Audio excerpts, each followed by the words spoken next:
Hello, everyone. I'm Sai, and welcome to this dialogue with the leading supporters of BPUR International to promote our global campaign to enact an international treaty to ban the political use of religion. Today, I will be speaking with Dr. Azza Karam. Dr. Azza, thank you so much for joining me today. It's a pleasure, Sai. So, a brief introduction for those who might not be familiar with you. You were a prominent official at the UN, founding and chairing many agencies around the world around religion and human rights, such as the Multi-Faith Advisory Council. You served as Secretary General of the World Conference of Religions for Peace, and you're currently President and CEO of the Women's Learning Partnership and a member of the United Nations Secretary General High-Level Advisory Board on Multilateralism. You're also a lecturer, author, and recipient of many prestigious awards. And that's just a quick summary. I'd implore anyone to check out our website, bpur.org, for a full bio. Of course, you're also an ambassador for BPUR International. So how did you initially get involved with BPUR, and why did you feel like this was a cause that was worthy of your time? Well, thank you very much, Sai. That was actually a really generous introduction. I was not a prominent official in the UN. I was one of many foot soldiers within the United Nations system. I had the privilege of working to co-create a United Nations interagency task force on religion and development, as well as obviously what you mentioned, the Multi-Faith Advisory Council thereof. So I just wanted to make sure that that's clear, no big position in the system. Just wanted also to pinpoint that it was that experience of working multilaterally with different religions, in addition to my own studies for many, many years now, that alerted me to the fact that we basically have a problem when religion and politics mingle. Of course, they have to coexist. Of course, religions are part of our cultures, even in secular culture, that is an approach and an attitude towards religion. So there's no such thing as religions don't exist. They're in fact the origin and the original institutions that humankind knew so long before we had governments and the United Nations and so many other institutions as we know them. We've always had religious institutions. Long before we had the UN Development Program, we've had religious NGOs providing human development services to millions of people around the world. So the original infrastructure of our human societies has always been religious. I can see that, anyone can see that, and it doesn't require genius to observe. Now, does that mean that religions should be part of political processes? Only insofar, I believe, as religions need to be the public conscience that holds any form of governance accountable. But holding accountable is not the same as being political themselves. There's a big difference between those two spaces. In an ideal setting, we need all faiths, all religious institutions in any one country, in every country, to come together to act as the conscience of the governance system and infrastructure, to help civil society to be part of the civic space that holds governance and governments accountable to that which they are meant to be accountable for, which is the human rights and dignity of the individuals and the world. That includes our planetary context. Holding accountable and working within civil society is a very different thing than becoming politically operative, than being used politically, or indeed using the political. So that difference, I believe, isn't quite clear to a number of different politicians, perhaps, and certain governments who feel that religion needs to be part of the political domain and infrastructure.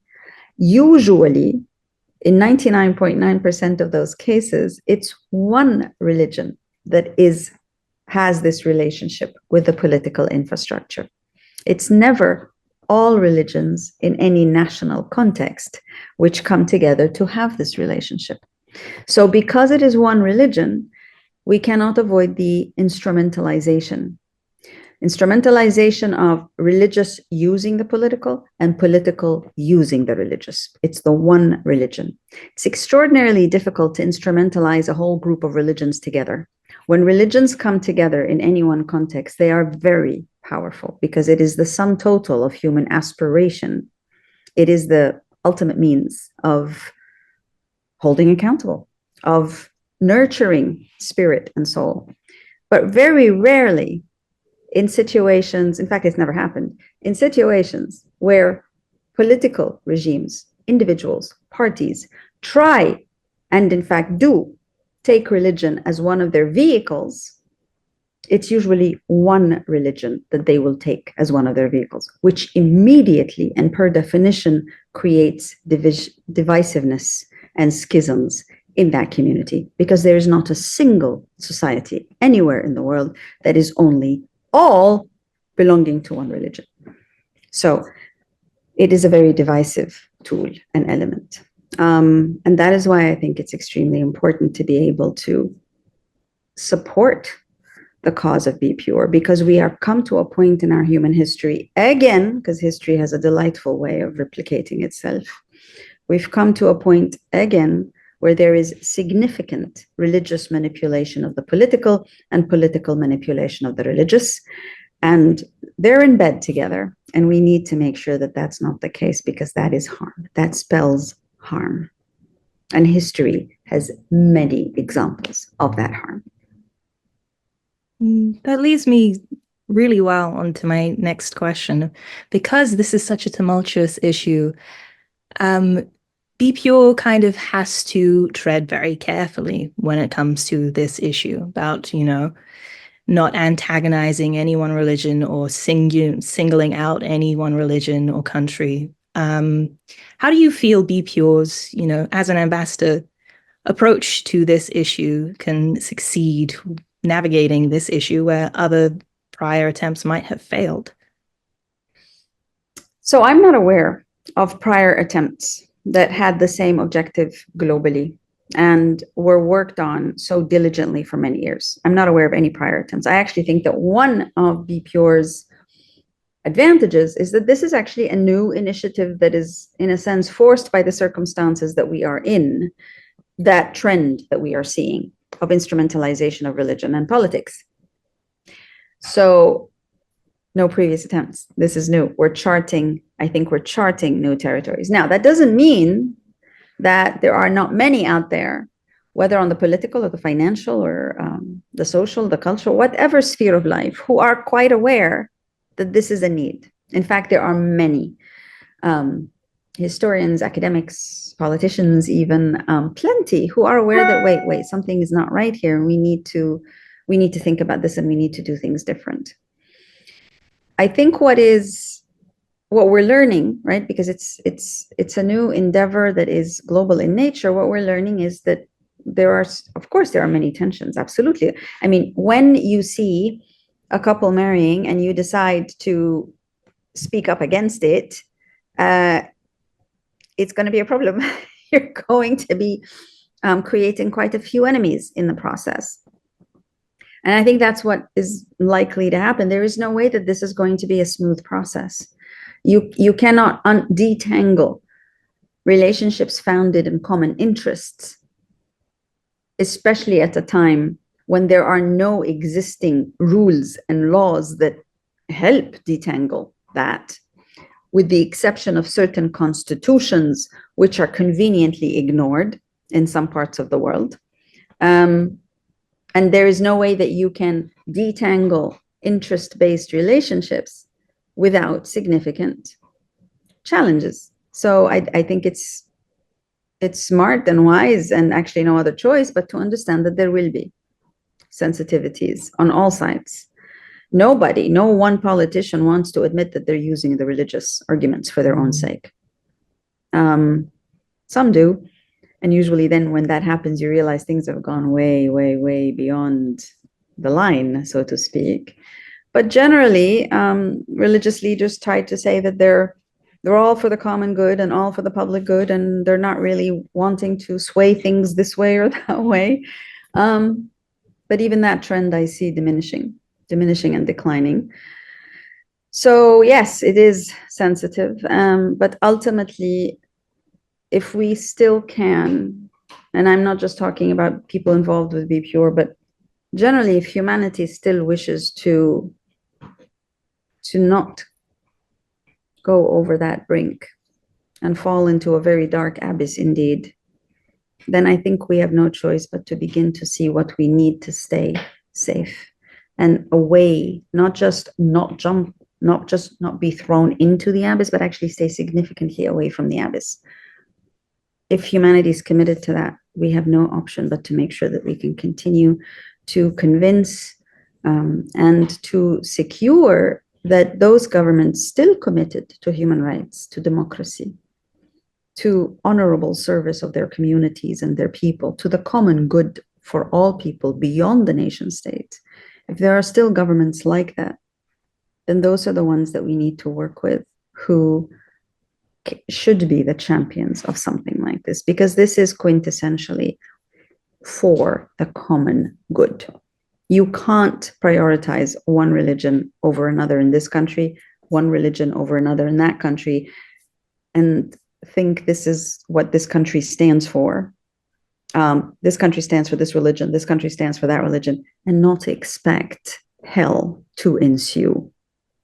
It's a deeply illogical way of thinking.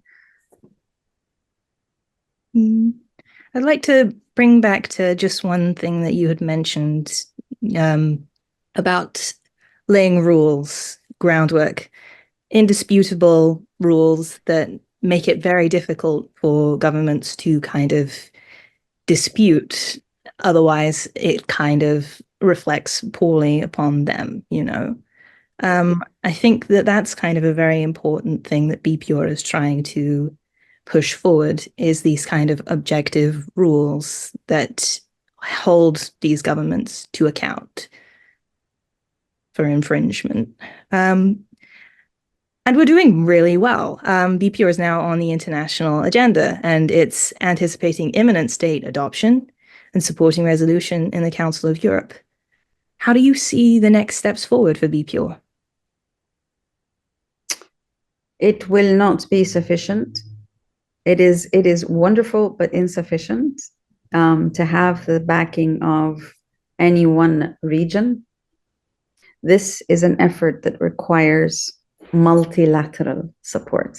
So that means more than one country, more than one region, even, especially because I think we do have a very,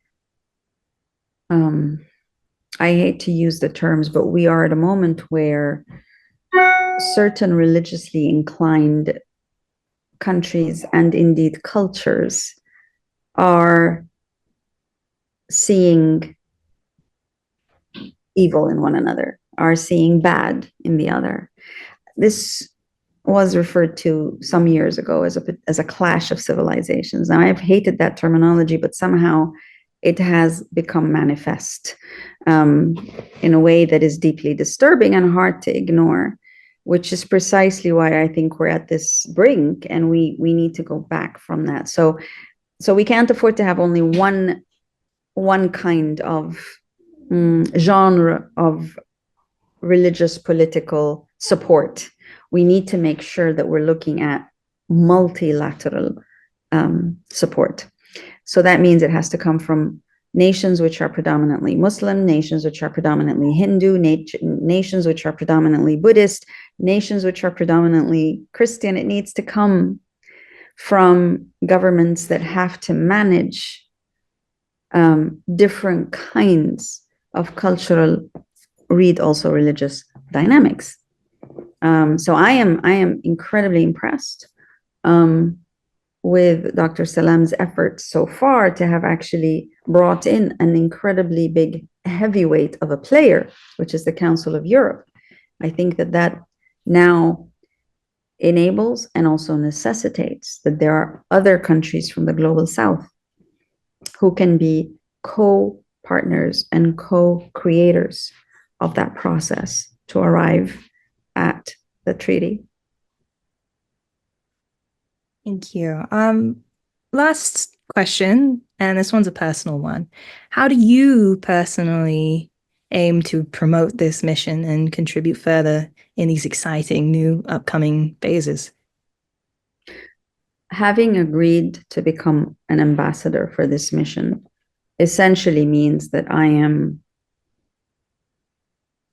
I see the need and the value added of making sure that as many people as possible from my circle of colleagues and friends are aware of this, because sometimes all you need is that collective awareness, that collective consciousness, and then each takes it further in their own spheres of influence.